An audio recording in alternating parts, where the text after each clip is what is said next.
মাত্র 30% টাকায় জমির মালিক হয়ে নতুন বাংলাদেশের গড়ে তোলার স্বপ্ন দেখা বাংলা বসতি। আইজি স্যারের জন্য কষ্টের, তিনি কিন্তু আমাদের চেয়ে বেশি ডিউটি করে। দেখবা যে তার চোখ খুলে গেছে, ঘুমাইতে পারে না, মনে হয় অনেক দিন ধরে স্যার 5-6 ঘন্টা ঘুমায় না।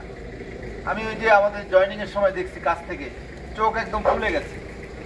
আমার মনে হয় যে এখানে আজকে যে অভিযান হবে নলডাঙ্গা এবং সিংড়া, এটা একটা বড় অভিযান এবং সাকসেসফুলি এই অভিযানগুলো আমাদের সফল করতে হবে।